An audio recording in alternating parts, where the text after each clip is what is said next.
हाय, good afternoon. सब लोग online आ गए होंगे, ज़रा जल्दी से ऑनलाइन जाइए, फिर हम लोग शुरू करते हैं आज की क्लासेस।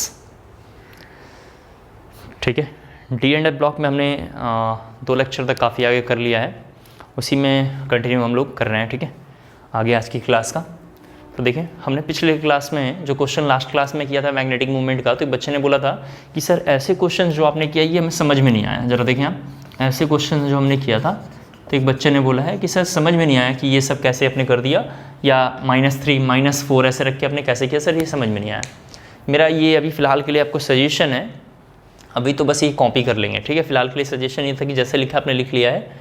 क्लास 12th में जब हम कॉम्प्लेक्स कंपाउंड करेंगे तो मैं वहाँ पूरा डिटेल में बताऊंगा कि ये Fe क्या है, Cn कहाँ से आया, 6 कहाँ से आया, -3 कहाँ से आया, मतलब एक एक चीज़ क्रिस्टल क्लियर बताऊंगा। तो मैं समझाना चाहता हूँ कि उस वक्त जब हम इसको पूरा डिटेल में करेंगे तो शायद हमें अच्छे से समझ में आ जाएगा। तो आपको परेशान होने की कोई ज़रूरत नहीं, आप समझ पा रहे होंगे आप। दूसरी बात कि जब ये टॉपिक हम दोबारा करेंगे तो आपको ये टॉपिक भी यहाँ का वाला हो जाएगा, और कल ही एग्जाम तो है नहीं कि परेशान होने से फ़ायदा है। तो कॉम्प्लेक्स कंपाउंड में मैं पूरा डिटेल में पढ़ाऊंगा, तो आपको कोई भी दिक्कत नहीं आएगी। ठीक है, तो प्रॉपर्टी में हमने बहुत सारी प्रॉपर्टी करी थी, उसी प्रॉपर्टी में आज की एक नेक्स्ट प्रॉपर्टी अपने को लिखना है, फॉर्मेशन ऑफ कलर्ड आयन।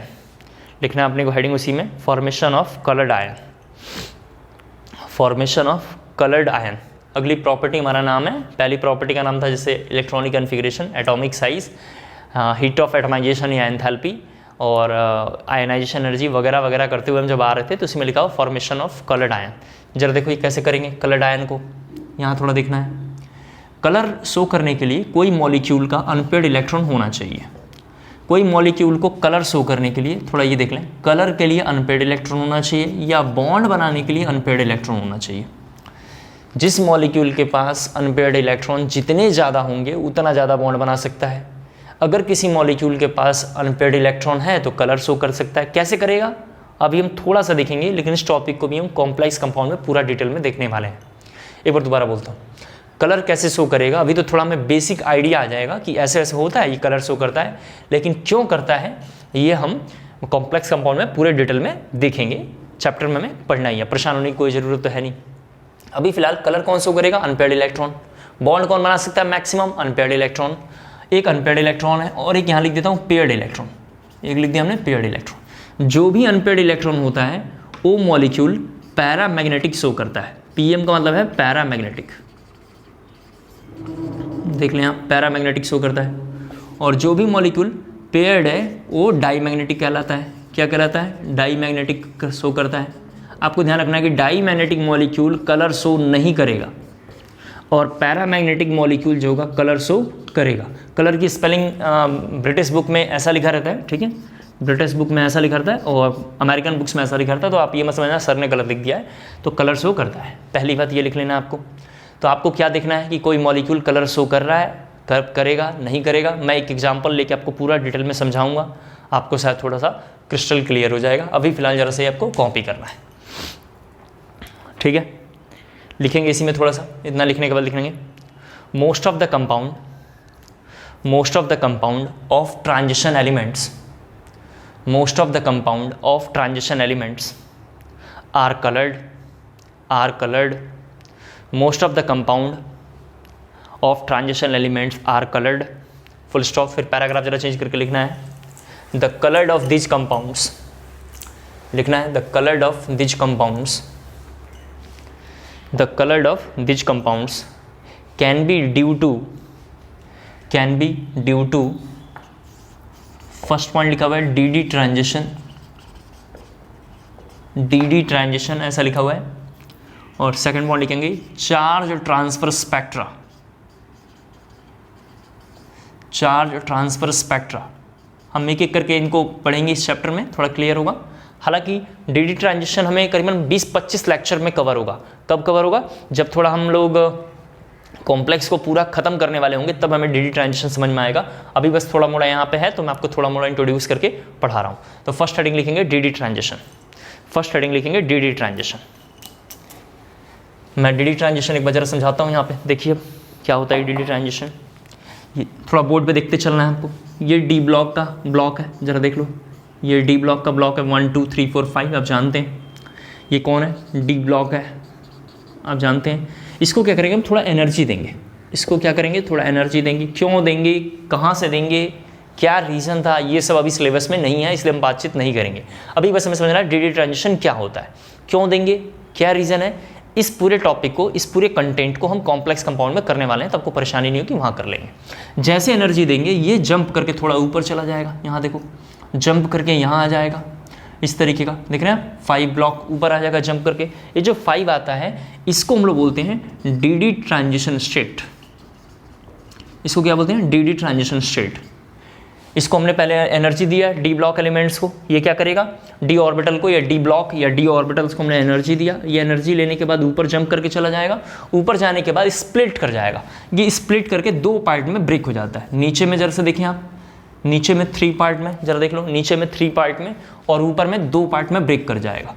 नीचे में 3 पार्ट में और ऊपर में 2 पार्ट में ब्रेक कर जाएगा। कैसे पता चला ऊपर में 2 पार्ट में ब्रेक करेगा, नीचे में 3 पार्ट में ब्रेक करेगा, ये सब कॉम्प्लेक्स कंपाउंड में होगा। ये मैं बार बार क्यों बोल रहा हूँ कॉम्प्लेक्स कंपाउंड, ताकि आपकी भेजे में अच्छे से बैठ जाए कि वहाँ आएगा तो हम अच्छे से करेंगे। ऊपर में 2 पार्ट, नीचे में 3 पार्ट में आएगा। जो नीचे वाला होता है इसको हम बोलते हैं T2G और ऊपर वाले को हम बोलते हैं EG।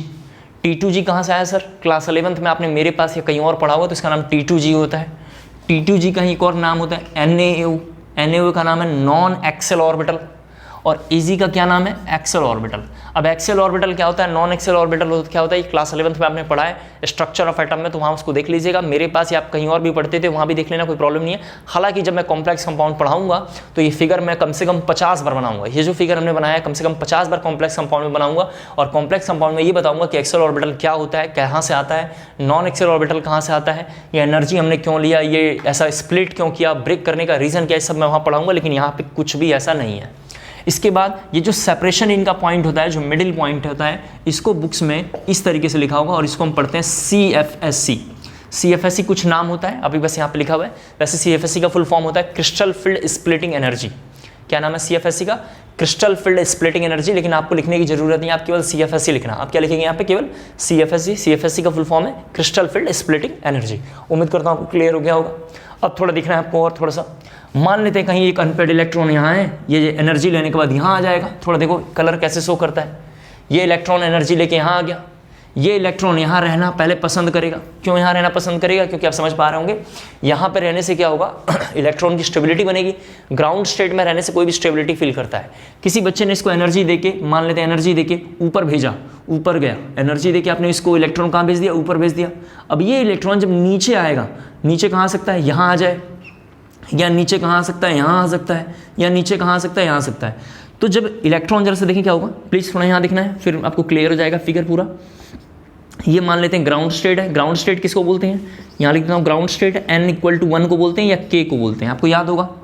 और n=2, 3 से लेके इन्फिनिटी तक इसको हम बोलते हैं एक्साइटेड स्टेट। ग्राउंड स्टेट क्या होता है, n=1 या k। एक्साइटेड स्टेट क्या है, 2, 3 से लेके इन्फिनिटी तक। अगर कोई मॉलिक्यूल यहाँ पे बैठा हुआ है या कोई इलेक्ट्रॉन है बैठा हुआ है, कोई एटम या कोई इलेक्ट्रॉन है बैठा हुआ है, आपने इसको इलेक्ट्रॉन को ज़बरदस्ती आपने एनर्जी दिया, आपने इसको एनर्जी दिया, देख लें आप इस तरीके का, और ये एनर्जी लेके ऊपर चला जाए, एनर्जी लेके ऊपर चला आए, तो ऊपर जाके तो रुक नहीं जाएगा, वापस उसको कभी ना कभी क्या करना है, नीचे आना है। जब वापस ये धीरे धीरे नीचे आएगा, जब वापस धीरे धीरे जब ये नीचे आता है तो यहाँ से लैम्डा देता है, यहाँ से क्या करता है, वेवलेंथ देता है, यहाँ से क्या देगा, वेवलेंथ देगा। और इसी वेवलेंथ की वजह से क्या होगा, कलर शो होगा।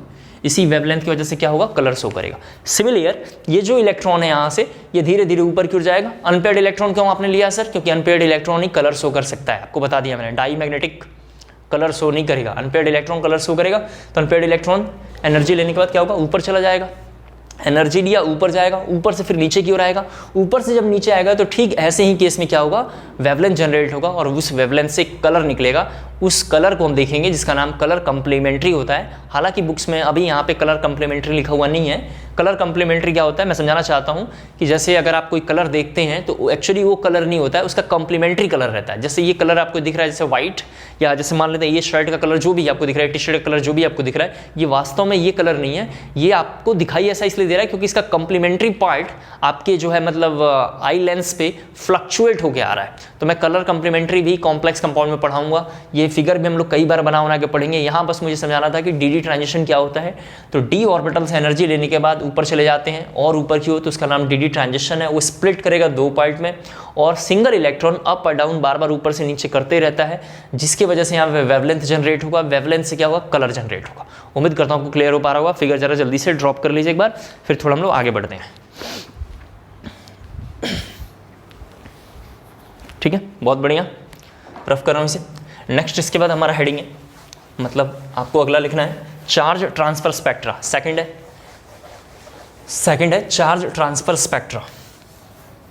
थोड़ा सा ये भी देख लेते हैं क्या होता है। अच्छा, इसमें एक दो लाइन लिख लो, नहीं तो थोड़ा याद नहीं रहेगा। जहाँ आपने फिगर बनाया था वहीं साइड में कहीं लिख लो, शायद थोड़ा आपको याद नहीं रहेगा। लिखना है यहाँ पे, जहाँ पे आपने फिगर बनाया था वहीं पे दो लाइन लिखना है। पहला पॉइंट लिखना है presence of unpaired electron. Presence of unpaired electron is a must, MUST is must, compound to show color,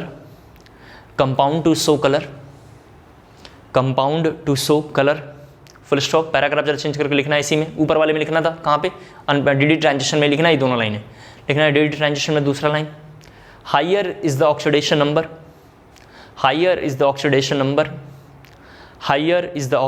number, more will be intensity of color, more will be intensity of color, more will be intensity of color, more will be intensity of color।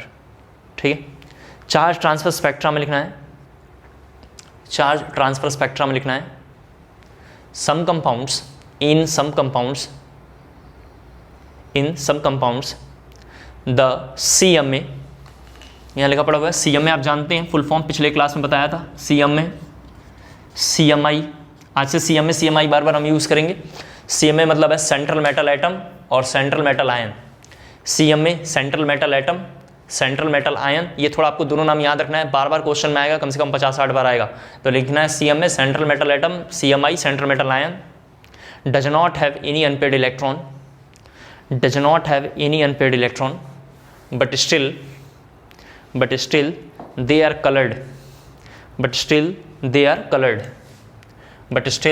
colored, example देखिए यहाँ पे, example देखिए KMnO4।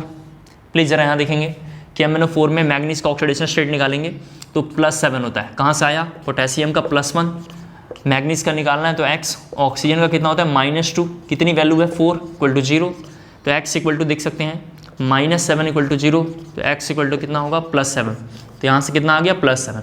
अगर मैं manganese के बारे में बात करूँ, सभी बच्चे बोर्ड पे देखेंगे तो कन्फिग्रेशन होता है आर्गन, क्या होता है 3d5 और क्या होता है 4s2। इसका बॉक्स कन्फिग्रेशन बनाएंगे, सभी बच्चे बोर्ड पे जरा देखें इस तरह, ये 1 2 3 4 5 और 4s2 का मतलब ये लाइन हो गया, देख लें आप। अगर मैं मैग्नीज पे 7 लिख दूँ, +7 हमने क्यों लिखा, अब देख सकते हैं यहाँ पे 7 ऑक्सीडेशन स्टेट है, तो 7 लिखूंगा तो इसकी कन्फिग्रेशन होगी आर्गन, और ये 2 पहले बाहर निकलेगा तो 4s0 जरा सा देख लो, और ये 5 बाहर निकल जाएंगे, 5 बाहर निकलेंगे तो 3d भी कितना हो जाएगा 0 और 4s भी कितना होगा 0। सर 0 कैसे पता चला, क्योंकि 7 इलेक्ट्रॉन बाहर निकालना है, +7 का मतलब 5 + 2, 7 को बाहर निकालना है।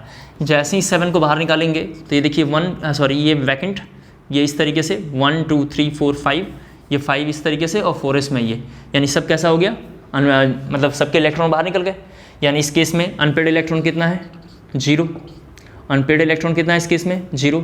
सिंस इस क्वेश्चन में अनपेयर्ड इलेक्ट्रॉन 0 है तो ये मॉलिक्यूल के पास क्या होना चाहिए, नो कलर। इस मॉलिक्यूल के पास क्या होना चाहिए, नो कलर, लेकिन गलत है। इस कंपाउंड का जो कलर होता है, ये कंपाउंड कलर शो करता है और जो कलर होता है वो पिंक कलर होता है। एक बार दोबारा बोलता हूँ, ऐसे कई कंपाउंड हैं, ध्यान सुन ले पहले फिर मैं इस एग्जाम्पल को बोलूँगा। ऐसे कई कंपाउंड हैं जिनके पास अनपेयर्ड इलेक्ट्रॉन 0 होता है, लेकिन इसके बावजूद वो कलर शो करते हैं। उसके पीछे का बस एक लाइन रीजन क्या है, चार्ज ट्रांसफर स्पेक्ट्रा। उसके पीछे का रीजन क्या है, charge transfer spectra. Charge transfer spectra कुछ होता है, ठीक है, चार्ज ट्रांसफर स्पेक्ट्रा कुछ होता है, अभी हम देखेंगे थोड़ा सा और। तो मैंने ये समझाने के लिए KMnO4 लिया। KMnO4 का कन्फिग्रेशन ये है, जैसे ही 7 इलेक्ट्रॉन निकालेंगे तो ये कन्फिग्रेशन होगा। इस कन्फिग्रेशन का मतलब हो गया अनपेयर्ड इलेक्ट्रॉन 0। हमने बोला जिसमें अनपेयर्ड इलेक्ट्रॉन होगा कलर शो करेगा, तो कायदे से ये कलर शो नहीं करना चाहिए, लेकिन KMnO4 का कलर कैसा होता है, पिंक कलर होता है। उम्मीद करता हूँ आपको क्लियर हो पा रहा होगा। सिमिलर किसी बच्चे ने एग्जाम्पल नंबर ये 1 था, यहाँ पे 2 लिख देता हूँ। अगर सेकंड एग्जाम्पल बात करें तो K2Cl2O7 है। कायदे से इसमें भी कलर शो नहीं करना चाहिए, लेकिन ये ऑरेंज कलर होता है। कैसा होता है? ऑरेंज कलर होता है।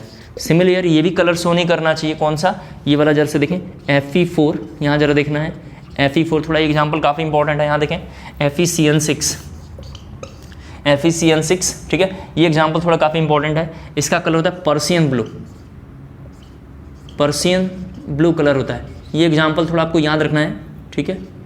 ये एग्जाम्पल तो बिल्कुल आपको याद रखना है, ध्यान रखना है, क्योंकि बोर्ड में, जेई में, नीट में बहुत बना रखा है। ये थर्ड वाला एग्जाम्पल बहुत इंपॉर्टेंट है। तो जरा इसको आप कॉपी कर लेंगे, इसको जरा कॉपी कर लेंगे। कॉपी करने के बाद लिखना है आपको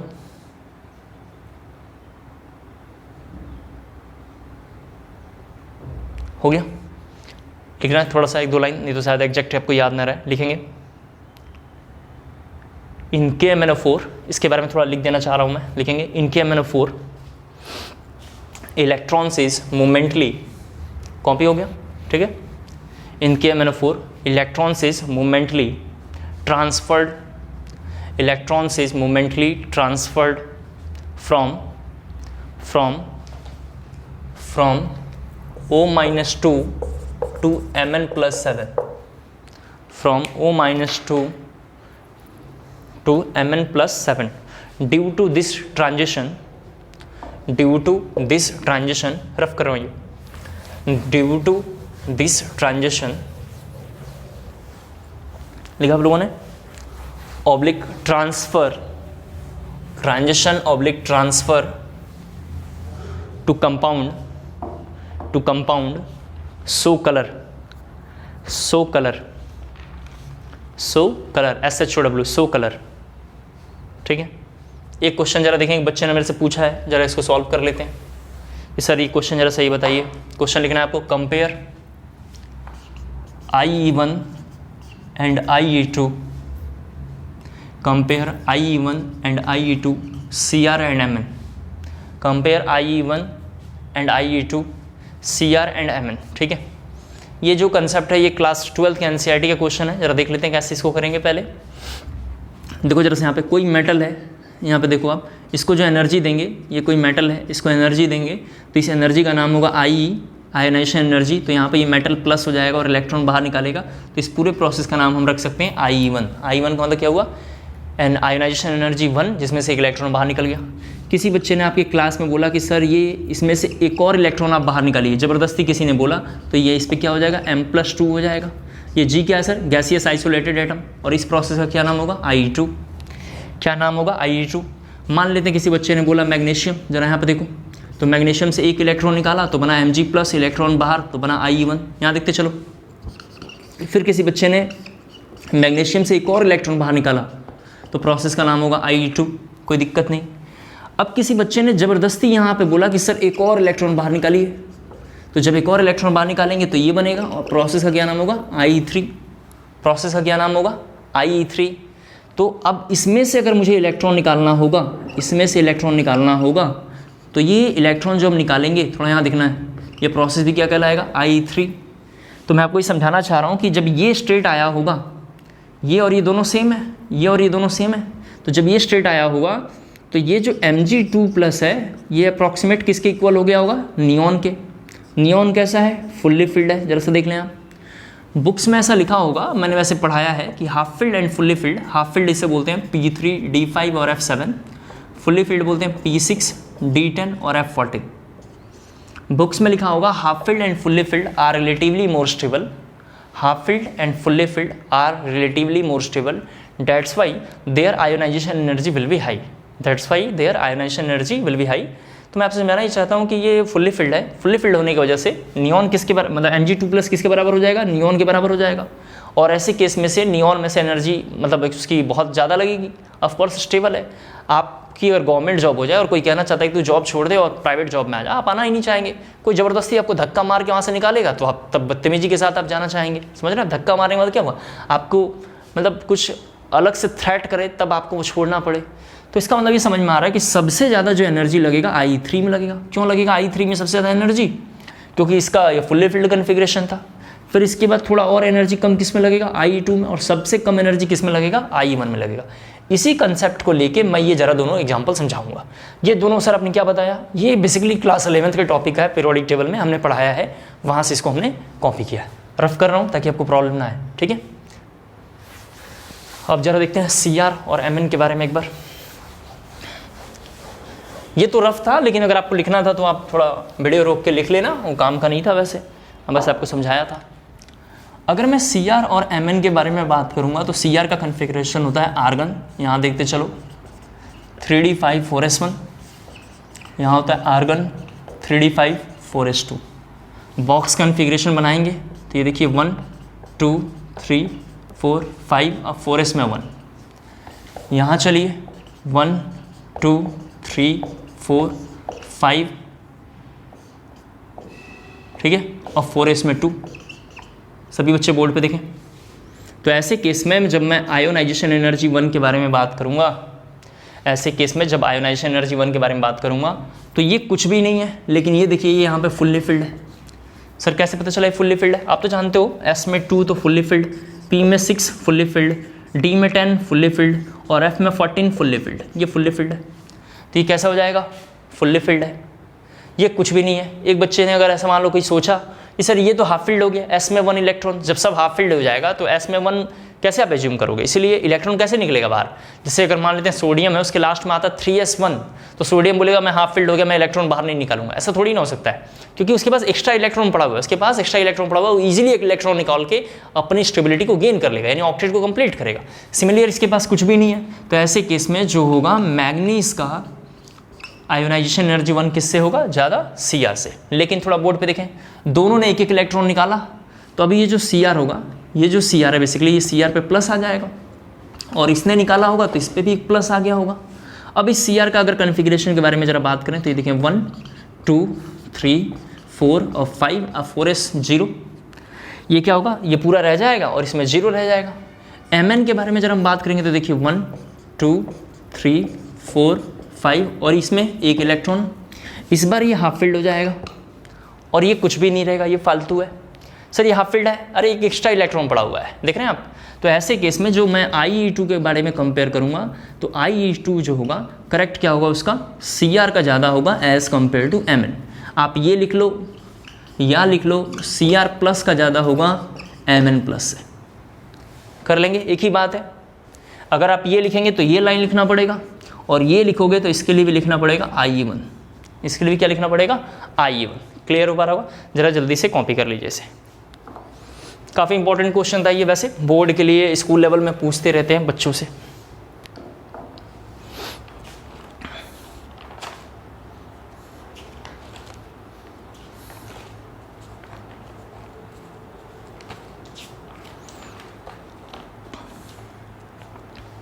हो गया, रफ करता हूं इसे।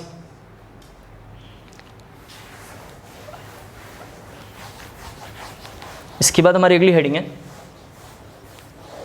मतलब अगली प्रॉपर्टी, सॉरी प्रॉपर्टी में देख लेना। नेक्स्ट प्रॉपर्टी अपने को लिखना है tendency to form complex compound. आज से ये अपन लोग इसको ऐसे लिखेंगे, ठीक है, को compound, tendency to form complex compound, ऐसे लिखेंगे, tendency to form complex compound. आपको याद होगा मैंने आपसे बोला था, कि दो नॉर्मल सॉल्ट मिलके, जब भी दो नॉर्मल सॉल्ट मिलके अगर कंपाउंड बनाते हो तो उनके पास दो चॉइस है कंपाउंड बनाएगा। पहला कंपाउंड बना सकते हैं डबल सॉल्ट और दूसरा बना सकते हैं कॉम्प्लेक्स सॉल्ट। ये कब पढ़ाया था आपको, क्लास 11th के बैच में मैंने जनरली पढ़ाया था। दो नॉर्मल सॉल्ट मिलके क्या बनाते हैं, डबल सॉल्ट और कॉम्प्लेक्स सॉल्ट। डबल सॉल्ट की पहचान होती है, इसकी आइडेंटिफिकेशन होती है, बीच में डॉट डॉट आता है, बीच में क्या आता है, डॉट डॉट आता है। जैसे एग्जांपल इसका देखिए, ये देखिए K2SO4 dot Al2SO4 thrice dot 24H2। Double salt की क्या पहचान है, बीच में क्या क्या आता है, डॉट डॉट आता है। कॉम्प्लेक्स सॉल्ट की पहचान ये कि ऐसा आएगा, तो देखिए जरा से एग्जांपल, CuNH3 का पावर 4 SO4, K4FeCN6, दोनों के बारे में जरा लिख रहा हूँ। दो नॉर्मल सॉल्ट मिक्स होकर ऐसे बनाएंगे। डबल सॉल्ट की पहचान है बीच में डॉट डॉट, कॉम्प्लेक्स सॉल्ट की पहचान है स्क्वायर ब्रैकेट आएगा। ये क्यों आता है, कहाँ से आया है, इसको मैं पूरा डिटेल में पढ़ाऊंगा। यहाँ पे हालांकि है नहीं, इसलिए इसके बारे में कोई बातचीत करना नहीं चाह रहे हैं, ठीक है। इसको जरा कॉपी करना है और tendency to form complex compound में लिखेंगे, लिखना है ओनली डी ब्लॉक मेटल्स, लिखेंगे आप only D block metals, only D block metals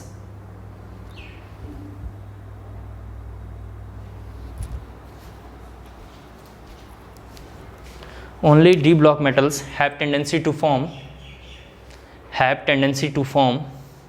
complex compound. Only d block metals have tendency to form complex compound due to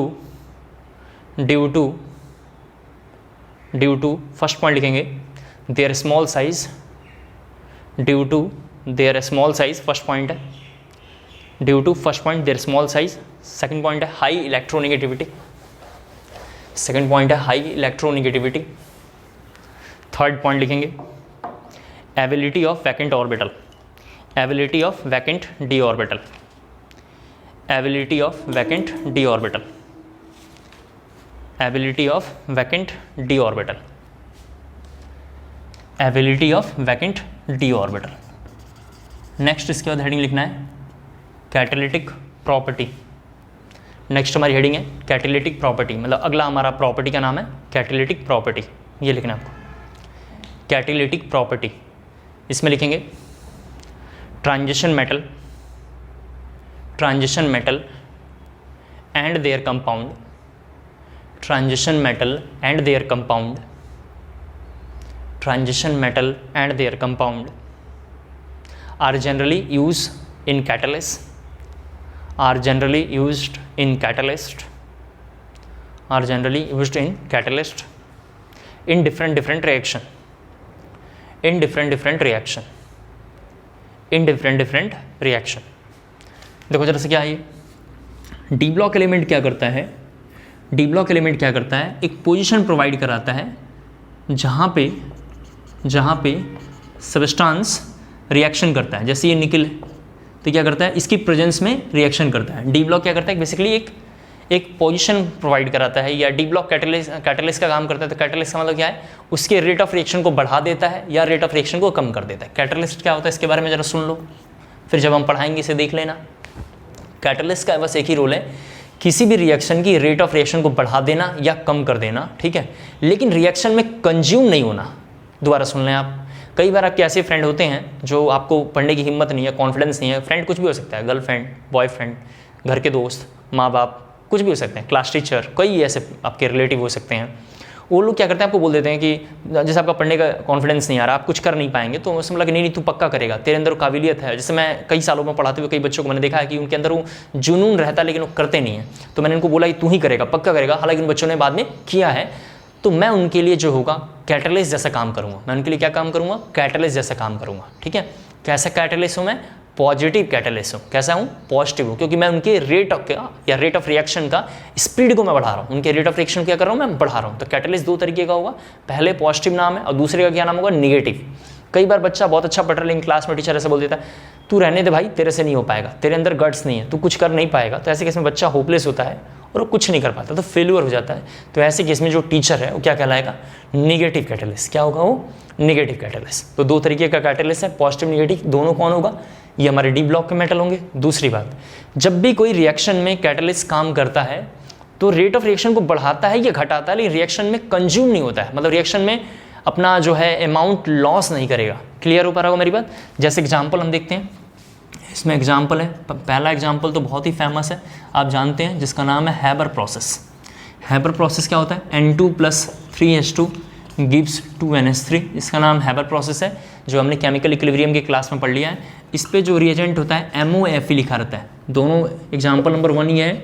अगर मैं second के बारे में बात करूँगा तो सेकंड में लिखा हुआ है अनसैचुरेटेड हाइड्रोकार्बन HC लिखा हुआ है, अनसैचुरेटेड हाइड्रोकार्बन HC लिखा हुआ है, प्लस इस पे H2 का रिएक्शन कराएंगे निकल, प्लैटिनम और पैलेडियम की प्रेजेंस में।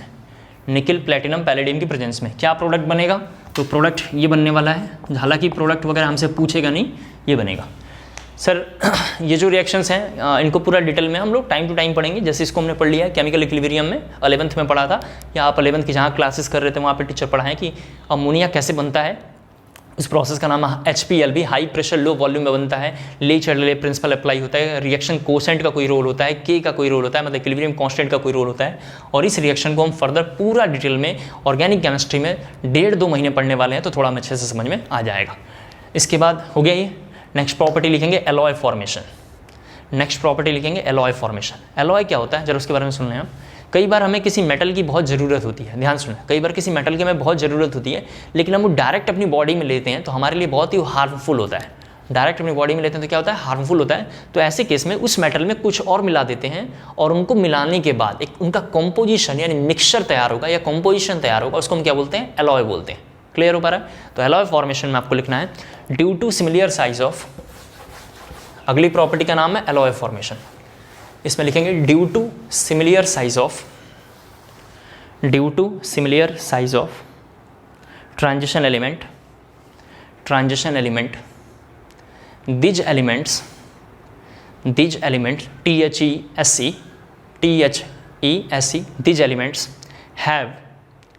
these elements have tendency to form, these elements have tendency to form alloy with each other, alloy with each other, alloy with each other, full stop.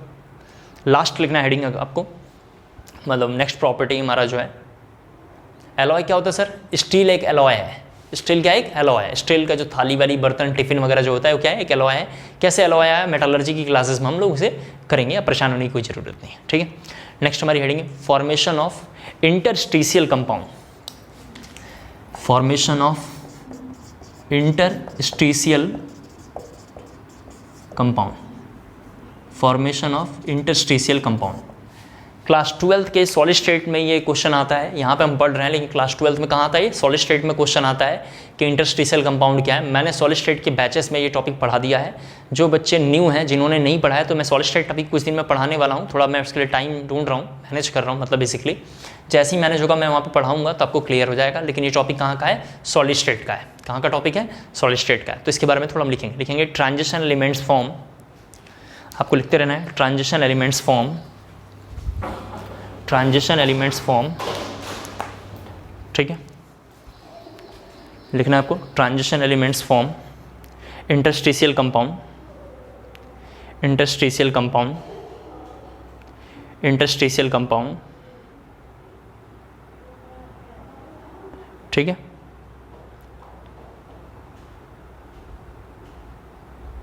Interstitial compound लिखा आप लोगों ने, bracket में लिखना है आपको, सॉरी इंटरस्टिशियल कंपाउंड ऑफ ऐसा लिखना, interstitial compound of, interstitial compound of, interstitial compound of NSC लिखना। NSC का फुल फॉर्म होता है non stoichiometric compound, NSC non stoichiometric compound, bracket में ये लिखना है non stoichiometric compound with carbon, hydrogen and nitrogen, with carbon, hydrogen and nitrogen, with carbon, hydrogen and nitrogen, the formation occurs, the formation occurs, the formation occurs। एक बार दोबारा repeat कर रहा हूँ, पूरी लाइन सुन लें आप। Transition element form interstitial compound of NSC, NSC मतलब नॉन स्टाइचियोमेट्रिक कंपाउंड, ठीक है, non stoichiometric compound with carbon, hydrogen, nitrogen, ठीक है। द फॉर्मेशन अकर्स, फिर हमने बोला है when the small size carbon, hydrogen and nitrogen, when the small size carbon, hydrogen and nitrogen, carbon, hydrogen and nitrogen are trapped in the interstitial site, are trapped in the interstitial site, are trapped in the interstitial site of the metal, of the metal lattice, of the metal lattice, ठीक है, of the metal lattice, of the metal lattice, फिर लिखना these interstitial compound formed, these TSE, these interstitial compound formed, these interstitial compound formed. Paragraph जरा change करके लिखना इसी में, paragraph जरा चेंज करके लिखना इंटरस्टिशियल कंपाउंड, पैराग्राफ चेंज करके शुरू से लिखना, ठीक है। इंटरस्टिशियल कंपाउंड, इंटरस्टिशियल कंपाउंड, उसकी कुछ प्रॉपर्टी में लिखनी है, तो पहला पॉइंट लिखेंगे इंटरस्टिशियल कंपाउंड में लिखना first point, are very hard in nature, are very hard in nature, are very hard in nature. Second point लिखेंगे high MP and BP, high MP and BP, high melting point, boiling point, have high melting point and boiling point. ये सब हमने solid state की classes में किया है, दोबारा मैं पढ़ाऊंगा, परेशान होने की जरूरत नहीं, बस लिख लेंगे high MP and BP। Third point है are chemically inert, are chemically inert, are chemically inert. And the last point provide hardness to the metal, provide hardness to the metal, provide hardness to the metal, provide hardness to the metal, ठीक है। Next heading लिखेंगे, मतलब main हमारी वह heading है, पहली थी physical property, हमने पूरा फिजिकल प्रॉपर्टी लिखा है। सेकंड हेडिंग लिखेंगे chemical property and some important compounds, हमारी मेन हेडिंग है chemical properties and some important compounds. हमारी जो मेन हेडिंग क्या है, chemical properties and some important compound, ये हमारी सेकंड हेडिंग है। फर्स्ट हेडिंग क्या था, फिजिकल प्रॉपर्टी, ठीक है। तो देखते हैं इसमें फर्स्ट कंपाउंड का आपको नाम लिखना है पोटेशियम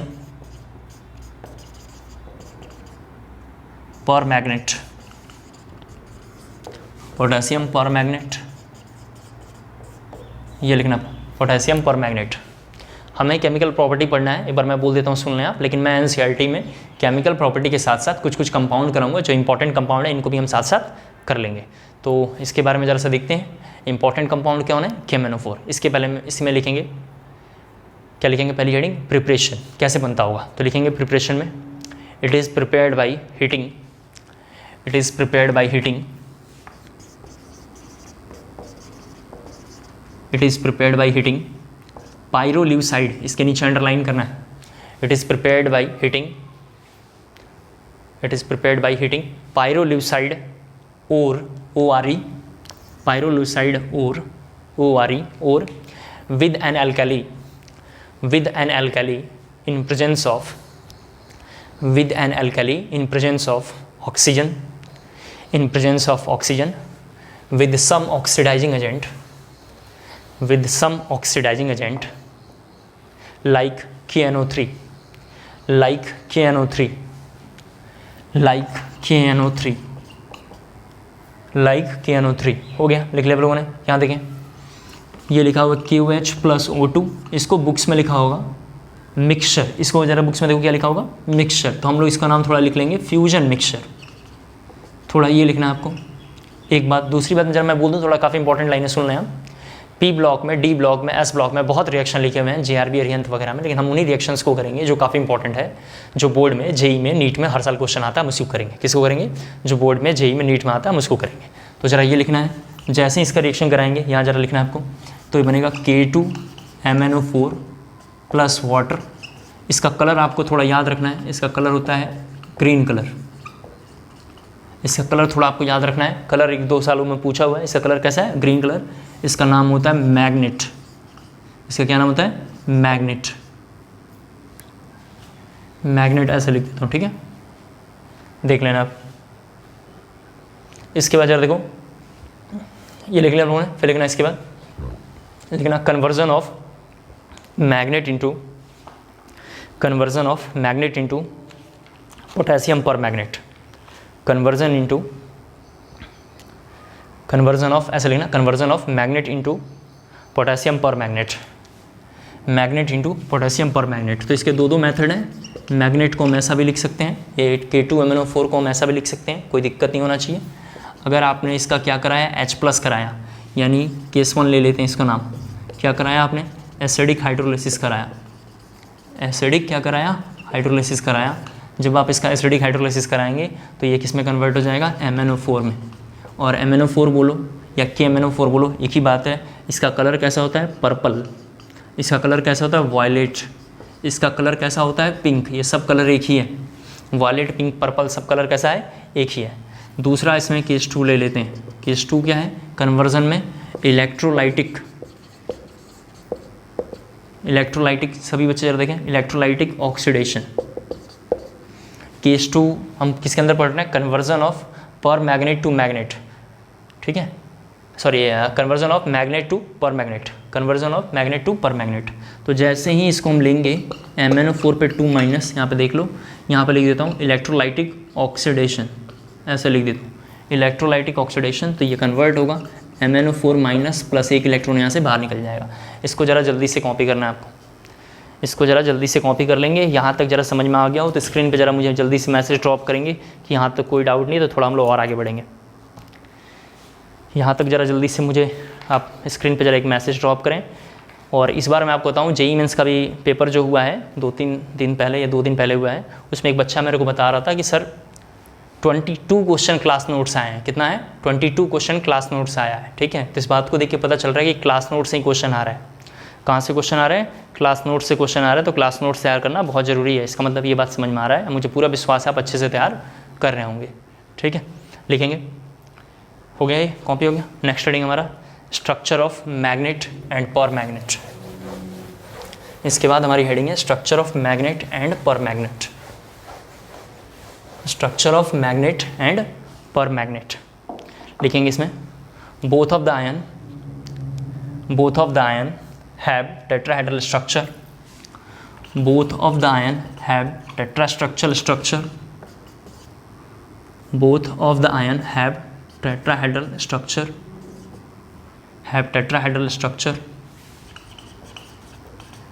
ये जरा स्ट्रक्चर ड्रॉ करना है सभी बच्चों को, जरा देखिए आप, ठीक है। ये जरा से कॉपी करना है। इसके बारे में जरा बात करूँगा, जरा यहाँ पे देखो, इसके बारे में बात करूँगा। तो मैग्नीज का होता है, आप तो जानते हो, आर्गन क्या होता है 3d5 और क्या होता है 4s2। यहाँ पे मैग्नीज पे +6 है, मैग्नीज पे कितना है, +6 है। +6 कहाँ से आया सर, ये देखो ऑक्सीडेशन स्टेट, x + -2 × 4, ऑक्सीजन का -2 और 4 ऑक्सीजन है, इक्वल टू कितना लिखेंगे, -2। तो x इक्वल टू कितना होगा, +6। तो हमने लिखा +6। जब +6 लिखूँगा तो पहले लिखूँगा आर्गन, यहाँ पर जरा सभी बच्चे देखें, और क्या होगा 3d1, क्या होगा 4s0। चूँकि इसमें एक अनपेड इलेक्ट्रॉन है तो ये क्या होगा, पैरामैग्नेटिक। अभी मैंने थोड़ी देर पहले समझाया था कि पैरामैग्नेटिक किसे बोलते हैं और डाईमैग्नेटिक किसे बोलते हैं, तो इसको क्या बोलेंगे हम, पैरामैग्नेटिक। इसके बारे में ज़रा सा आएंगे, सभी बच्चे ज़रा देखें आप। तो इस केस में भी आर्गन, ये किसका है, मैग्नीज का कन्फिग्रेशन, आर्गन 3d5 और क्या है 4s2। इसमें क्या है, Mn+7 है, ऑक्सीडेशन स्टेट कितना है, 7 है। ऑक्सीडेशन स्टेट कैसे निकाला सर आपने, मैंने पढ़ा दिया है, 3d4s0। सिंस इसमें एक भी अनपेड इलेक्ट्रॉन नहीं है तो ये कैसा होगा, डाईमैग्नेटिक होगा। ये कैसा होगा, डाईमैग्नेटिक होगा। जरा देख लो, डाईमैग्नेटिक होगा। ये मॉलिक्यूल तो कलर शो करना चाहिए, पैरामैग्नेटिक है तो कलर शो करेगा। कौन सा कलर होता है, ग्रीन कलर होता है, अभी पढ़ाया था थोड़ी देर पहले। ये मॉलिक्यूल डाईमैग्नेटिक है तो नो कलर, आप जानते हैं, लेकिन आपको अच्छे से पता है गलत है। इस मॉलिक्यूल का कलर शो करता है और इसका कलर कौन सा होता है, पिंक। इसका कलर क्या होता है, पिंक। पिंक कैसे इसने शो किया होगा, पिंक का रीजन क्या है, जरा यहाँ पर देखो, पिंक का रीजन क्या है, तो charge transfer spectra, charge transfer, ऐसे लिख देता हूँ, स्पेक्ट्रा, चार्ज ट्रांसफ़र स्पेक्ट्रा। ये कॉपी करना है आपको, जल्दी से ज़रा कॉपी करना है, इतनी बात है। फिर मैं थोड़ा फर्दर और आगे आपको बताऊँगा, इसको ज़रा कॉपी कर लें जल्दी से,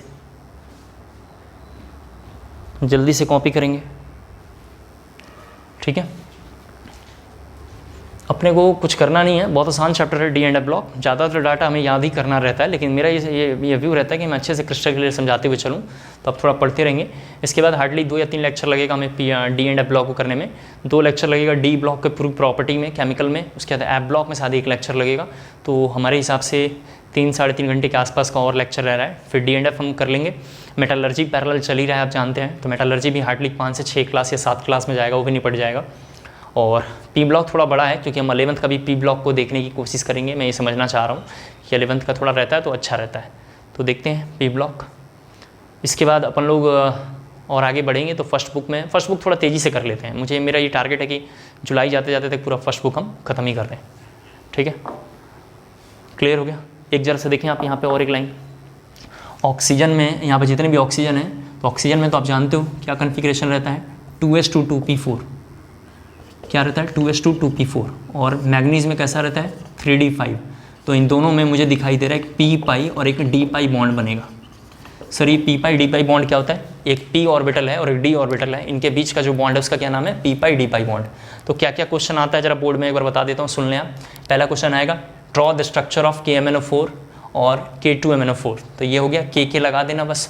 दूसरा स्ट्रक्चर आएगा कि मॉलिक्यूल का कलर क्या होगा, इस मॉलिक्यूल का कलर क्या होगा, इसका रीजन पूछेगा कलर क्या है, चार्ज ट्रांसफर स्पेक्ट्रा, इसमें कौन सा बॉन्ड होता है, तो पी पाई डी पाई बॉन्ड, इसमें भी कौन सा बॉन्ड है, पी पाई डी पाई बॉन्ड, इसमें भी और इसमें भी, दोनों में सेम क्या है, पी पाई डी पाई बॉन्ड। ठीक है, अब जरा सा हम लिखेंगे अगली हेडिंग, प्रॉपर्टीज ऑफ, अगली हमारी हेडिंग है properties of KMnO4, properties of KMnO4, properties of KMnO4। उसमें फर्स्ट प्रॉपर्टी लिखेंगे KMnO4 सॉल्यूशन, उसमें फर्स्ट प्रॉपर्टी लिखेंगे, फटाफट लिखो जरा टाइम कम है, लिखेंगे प्रॉपर्टीज ऑफ KMnO4 में, KMnO4 solution, KMnO4 solution decomposes on hitting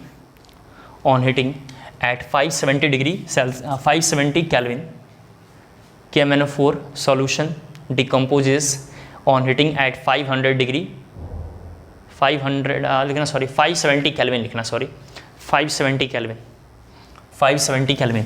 आपको डाटा याद नहीं रखना है, आपको तो ऐसे याद रखना है कि ऑन हिटिंग बस, लेकिन मैं टेम्परेचर लिख रहा हूँ क्योंकि मुझे याद है तो मैंने लिखा है। तो ये बनेगा K2MnO4 जिसका कलर मैं सीधा लिखूँगा ग्रीन, प्लस क्या बनेगा MnO2, प्लस क्या बनेगा MnO2। MnO2 का कुछ नाम होता है, मैंने आपको थोड़ी देर पहले पढ़ाया था बुक्स में, इसका वैसे ही कलर लिखा होगा ब्लैक पिपिटिंग, ठीक है, प्लस O2, ये जरा आपको कॉपी करना है, प्लस O2 फर्स्ट प्रॉपर्टी है।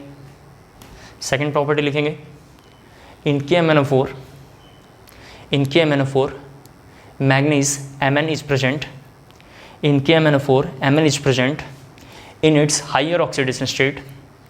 In KMnO4 manganese Mn exists in higher oxidation state, Mn is present in higher oxidation state, एक ही बात है, and therefore it can behave as strong oxidizing agent, therefore it can behave as strong oxidizing agent in different medium, in different medium, in different medium। यहाँ जरा से देखें, आपको याद होगा मोल कंसेप्ट 2 की क्लास में हमने ऐसा पढ़ा था कि एसिडिक मीडियम में ये बनाता है Mn2+, एसिडिक मीडियम में क्या बनाता है ये Mn2+। ये H का मतलब क्या है, एसिडिक मीडियम, जरा देख लो। अगर इसके बारे में हम बात करें, ये OH- यानी कौन सा मीडियम हो गया, ये बेसिक मीडियम है। बेसिक मीडियम में जरा सा देखो ये क्या बनाता है Mn+6, क्या बनाता है ये Mn+6। सभी बच्चे जरा देख लें, अगर आपको Mn+6 समझने में दिक्कत आ रहा है तो इसी बात को हम ऐसा भी लिख सकते हैं MnO4 पे 2-, और इधर एक जरा सा देखो H2O डेट इज़ न्यूट्रल। अगर मैं न्यूट्रल मीडियम के बारे में बात करूँगा तो ये बनाता है Mn+3, Mn+4 बनाता है। अगर आपको MnO4 मतलब Mn+4 भी समझने में दिक्कत आ रहा है तो आप MnO2 देखो, आपको याद होगा। फिर आपको याद होगा मैंने एन फैक्टर भी थोड़ा इंट्रोड्यूस किया था, और एन फैक्टर मैंने ऐसे पढ़ाया था, आपको याद होगा, इसका +7 चार्ज है, इसका कितना है +7 है। तो मैंने अभी इलेक्ट्रोकेमिस्ट्री की क्लासेस में पढ़ाया है एन फैक्टर कैसा होता है, चेंज इन ऑक्सीडेशन नंबर। तो कितने का चेंज है यहाँ पे आप देख सकते हैं, चेंज कितने का है 5 का। 7 और 2 का डिफरेंस कितना है 5। यहाँ 7 और 6 का डिफरेंस कितना है 6, 7 6 का डिफरेंस कितना है 1, तो एन फैक्टर कितना होगा 1। 7 से 4 का डिफरेंस कितना है, तो ये देखिए 3। इसी बात को हमने मोल कंसेप्ट की 2 के क्लासेस में इस तरीके से लिखा था। ये क्या लिखा हुआ है, बेसिक में इसका एन फैक्टर 1 होगा, बेसिक में एन फैक्टर कितना 1, एसिडिक में कितना 5 और न्यूट्रल में कितना होगा 3। ये केवल इसके लिए वैलिड है, ये केवल KMnO4 के लिए वैलिड है। हमने लिखा है बेसिक में 1, एसिडिक में 5, न्यूट्रल में 3। इसको ज़रा जल्दी से कॉपी करना है आपको, इसको ज़रा जल्दी से कॉपी करना है।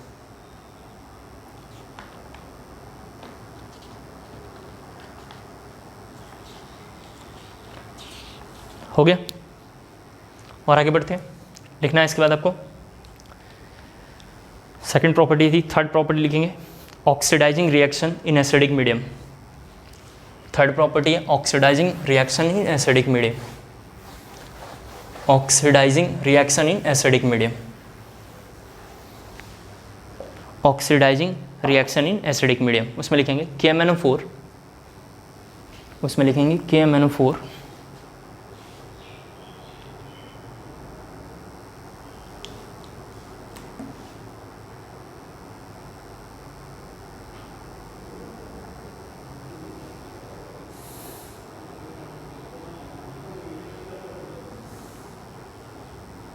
ठीक है, लिखना है KMnO4 is a powerful oxidizing agent.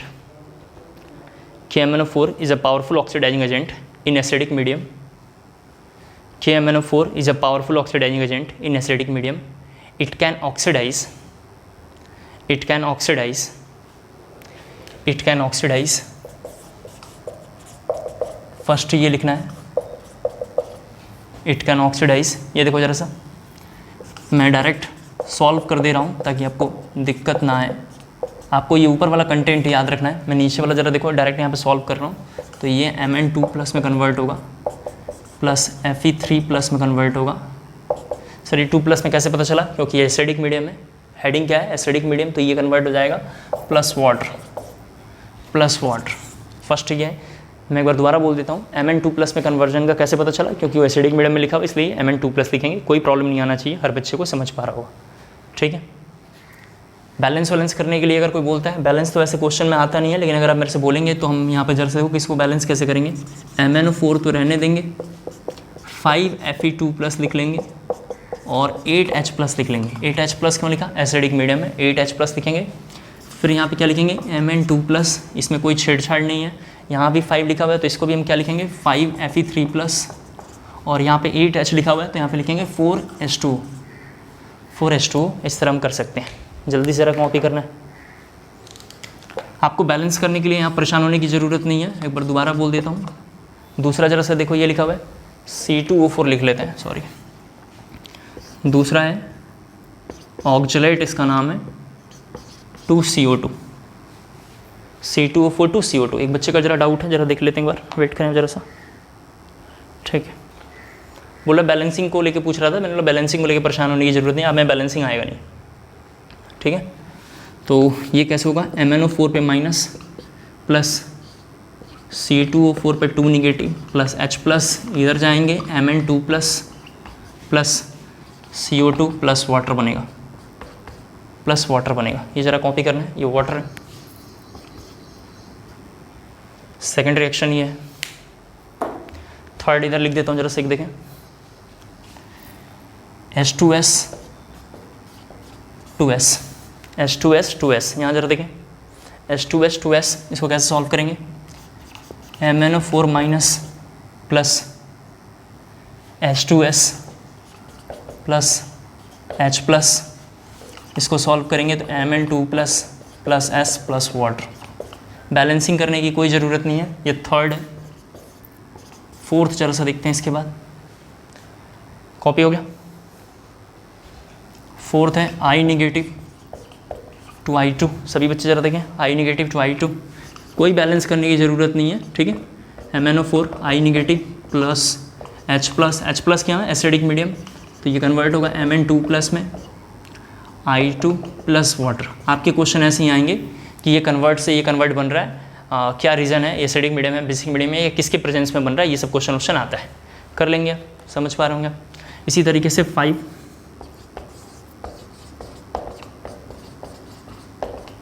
SO3 - 2 SO4 negative, जरा देखें आप। इसी तरीके से 6 आप कर लेना। 6 क्या हुआ? NO2 - 2 NO3 minus, NO2 - 2 NO3 minus. 6 क्या है? NO2 - 2 NO3 minus. कर लेंगे आप। तो डी एंड एफ ब्लॉक में ये लेक्चर नंबर 3 था। मैंने कोशिश करी अच्छे से समझाने के लिए, आप इसे देख लेंगे, कोई प्रॉब्लम नहीं आना चाहिए। ठीक है, तो इसको ज़रा अच्छे से तैयार कर लेना। फर्दर हम लोग जो है नेक्स्ट क्लास यानी जब हमारा देखेंगे डी एंड एफ ब्लॉक में, आज से 3 लेक्चर्स में हम लोग इसको कवर कर लेंगे। 3 to 4 लेक्चर मैक्सिमम जाएगा, डी एंड एफ ब्लॉक हम कवर कर लेंगे। आज के लिए इतना बहुत है। Thank you so much.